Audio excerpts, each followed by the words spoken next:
It's Sister Wives, the season finale, season 19, episode 25, He Heals the Brokenhearted. And it's the last of the normal season. Next week we will get into, I believe it's a 4-part tell-all. And this is going to be another short recap. I haven't just given up on long recaps. It's just, there's just not a lot to say. To be really, really clear, not said a negative thing about Cody's grieving. And this doesn't leave a lot. I mean, there's a lot to say other than, like, it's really sad. It's really hard to watch. If you're like me, it brings up a lot of grief in your own life. You cry through the whole thing. You say over and over how sad it is, but there's not a lot to discuss. I am a little confused, though, with some of this because they keep talking, Cody's family keeps talking about them always being, they go to Wyoming every year, and then they keep showing Cody, showing them things that I assume I would know if they had often seen. So and they're all over Wyoming. I didn't look up where these places are. I assume they're just little areas around.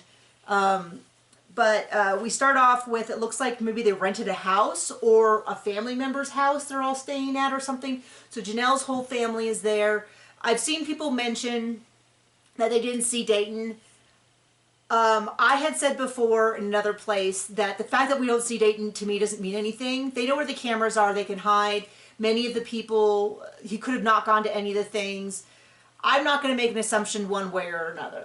I also didn't see McKelty. I mean, it's possible there's some work thing that he could not get out of or something like that. I'm not going to put any meaning on not seeing Dayton. It was really neat to see Leon and Logan, who we haven't seen for several years. If I hear a nasty thing about that, I'm going to go ahead and delete that and block that because it's just not appropriate on this video amongst everything else. We see baby JoJo. We see Madison. That family goes fishing. I had someone tell me that Mary wasn't there, and I was like, how did you miss Mary? She's very prominently in the episode. She's not fishing. Maybe that's just that they meant that she wasn't fishing, because I was like, she's very prominently featured in the episode. But they all go fishing. Christine talks about how she hates fishing. She says, you know, just because we're sister wives doesn't mean we have to fish. We don't have a husband anymore. And I'm like, yes, this is... It's always so funny to me when they're like, wow, we have this relationship, and you're like, you mean friends? That's called being friends. No, you don't have to do all the same thing that your friends do. You don't have to marry the same person. That's called being friends, and we fully understand it. It's okay if it's taking you a while too, because you're deprogramming from a cult experience. Hey, but they talk a lot about Garrison. We get to hear a lot about Garrison and his smile. I thought the funeral was beautiful. I'm really glad they told us that the family allowed them to film, but from a distance, because it made me feel like, okay, I can watch this because it's all consented to. Like, it's not like they're like doing a spy shot through a window or something where you feel like the family didn't want this. I also think it's totally appropriate that they weren't right up there next to the grave during the service. I thought it was pretty well handled. I'm really relieved that we're at the end of this. It's just been hard. I'm sure you guys all feel the same way. It's been hard to watch. So they start off, they go fishing, they go to this big, beautiful lake, but it's like rainy and overcast and all that. And Janelle talks about how a lot of the siblings had, you know, they had kind of had disagreements. I had heard about some of the disagreements, but they were all kind of together. And it just sort of was like, hey, this is, you know, we're figuring out. But she does say it hasn't been reconciled with Cody or anyone like that, which I think is her way of saying in Robin's family as well. And then we see Cody with his family, and he shows the kids the ranch, which I was a little confused by, because I was a little bit like, he's like, these 80 acres is the ranches. And I was like, oh, do they not know that? But you know, I don't know. And then Robin kind of goes in this long thing about how I think she thinks she's being flattering, but she's like, I never would have believed that Cody was raised on a ranch. She doesn't look like it. And I'm like, I'm not sure whether she is insulting ranchers or whether she's insulting Cody, because I mean, I don't know whether she's like trying to say that he doesn't look like a redneck bumpkin, which is kind of insulting to ranchers, or whether she's saying he doesn't look very manly, which surprised me because I think Cody would be like, yeah, I'm this big manly guy. And then they got on a horse. Both of them got on a horse. They should have done that. The same horse. To be clear, it has nothing. It is not like body shaming. two adult people shouldn't be on the same horse. It is a big horse. I feel like since Robin body shamed the other wives and said they just gave up on... We are better than her. I'm not. Well, let's just first reiterate what she said before, was that he loved them even though they had gotten fat with stretch marks. And let themselves go. And they were really of no different size than she is now. Yep. I mean, some of them were bigger than others, but that's not, just to be clear, a husband loving his wife even though her body changed is not some bastion of, like, sainthood. Like, you make a commitment to people... He didn't do it for long. Yeah, well, you make a commitment to people, and it shouldn't... I mean, I don't know. I guess everybody gets to make their own rules. I would not want a partner who's like, I love you so long as you never look a day older than you are, and your body never changes anyway. Right. But also, I want you to have kids. Right. Like, my body's just not the same. It never could be. I think I could get plastic surgery, and it still would not be the same body. You look younger every day, honey. He says that to me, and I told him his eyes are just getting worse every day. Which is how God intended it. Everyone's eyes gets worse and a little blurrier, and eventually you get cataracts, and then you just don't notice that everyone else around you. Anyway, so yeah, two people shouldn't be on a horse. It was a big horse, but it's just not, you know, and then she's like, I just think it's so sexy with him on a horse. Rawr. And then I'm like, okay, so no one better criticize me for making comments about this, when clearly Robin is not like, so she's talking about how raw he is. I don't know. I don't know that I see big sexual energy between them.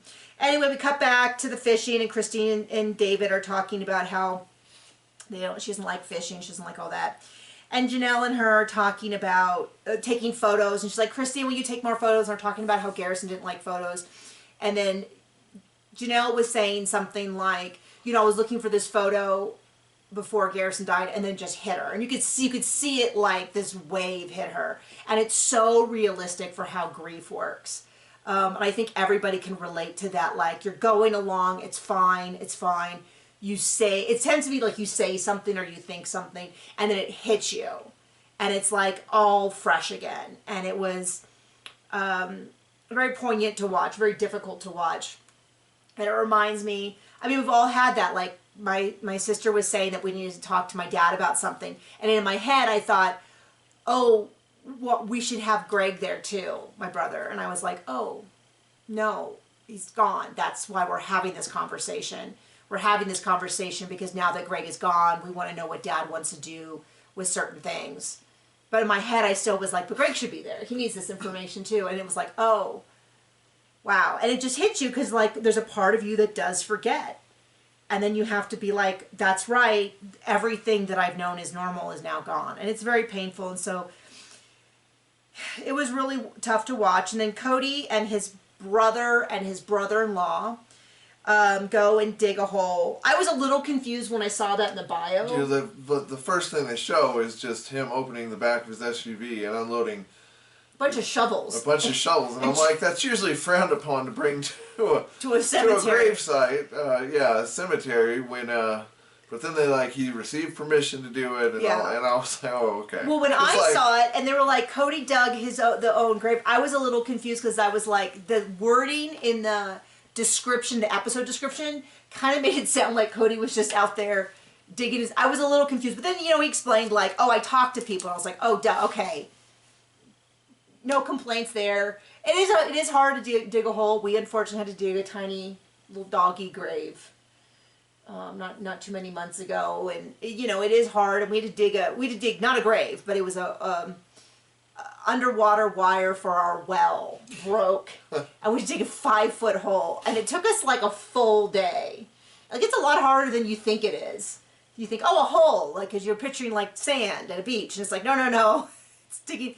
So him and his brother, they sat and they dug a hole, and they kind of talked a little bit, and Cody talked a lot about the hole, and the one thing I am going to say it's a little tiny bit critical is that Cody shared this story, and he specifically talked about at the funeral home, the older boys were like taking over, was his words, and he kind of told them to like get out of the way, this was his thing.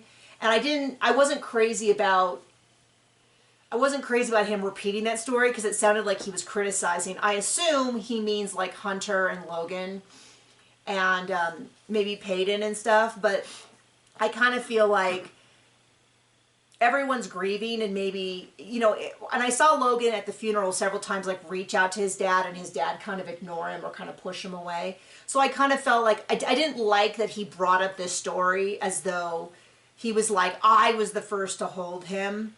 Not to say that Cody doesn't have every right to his grief, and Janelle seemed to very much approve of the idea of him taking the urn up there and him digging the grave, and so no criticism with that. I didn't like that he told that story, and I felt like that story was to get us to be like, those boys should have stepped back. I didn't like that, because I'm not going to say that. I'm certainly not going to criticize the brothers, who I think were incredibly close to. Everything that Janelle said is that they were all incredibly close, and they were texting all day, every day. And so I'm not going to criticize them, and I think maybe that was a story that could have been left out.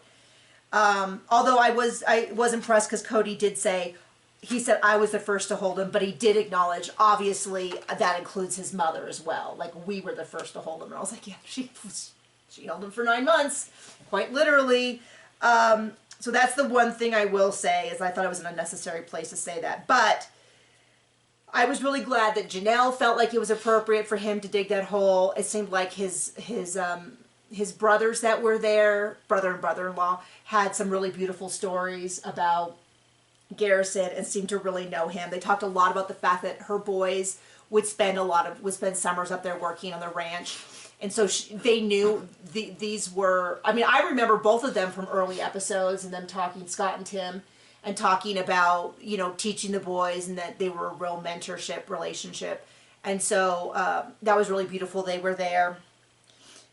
We saw Mary was there and talked. Leon was there, who we have not, and their partner, who I apologize, I never can remember if it's Aubrey or Audrey, and I look it up every time, and I cannot remember. But they were both there, and I was happy to see that. And we saw Logan, out and about. Boy, he's a man. John didn't recognize him, just like, who's that? And I'm like, that's Logan. And I was like, wow, he's almost as old as Cody was when he started the show. Gee. I mean, not quite. There's probably quite a bit of time. But, he was a little guy when the show started, and now he's an adult, a full adult man. Right. And it's like, wow, I still kind of forget that, because I still kind of see him. Mitch, who's married to Aspen. The funeral was beautiful in terms of honoring things that Garrison wanted. So Garrison was kind of into like Norse Viking culture, so Mitch made him a little Viking ship for his urn. He went by Garrison, but I think his first name was actually Robert, and he had Bob's Florals. So I think it was the brother-in-law, I can't remember which one it was, that wore like a Hawaiian shorts and a Hawaiian shirt, which is a really beautiful tribute. At some point in the service, they had everybody take their shoes and socks off and stand in the grass. I'm gonna get all. And then after they kind of did that, Cody tells a story about a dream that he had. But then the kids came around, and a bunch of the boys put stuff into the grave. For whatever reason, when Peyton did it, where he said, I have your dog tags and I'm going to leave you mine, really got me. What was some other stuff that they poured out beer? They put dirt in the grave. Gosh, I'm getting all... It's just really hard. Robin put dirt in the grave. Mary did. And at some point, Robin said, grieving for his kid. Like, she totally wasn't like, oh, and I lost one of my kids. We know why. Because she was never part of the family. Those are her words. Never welcomed the other kids. Yeah, I mean, she didn't even... There's my dig for the day. She didn't even really seem to pretend that she was... She was there helping Cody with his grief. Yeah. I mean, I think he was grieving. Yep, he was. And then they cut back to everyone, not everyone, to... It did look, there was a lot of faces blurred out, which is totally acceptable. No one, should have to choose between going to the funeral or having their face on TV if they choose not to. So totally respect that faces are blurred. So I don't know who was and wasn't there. But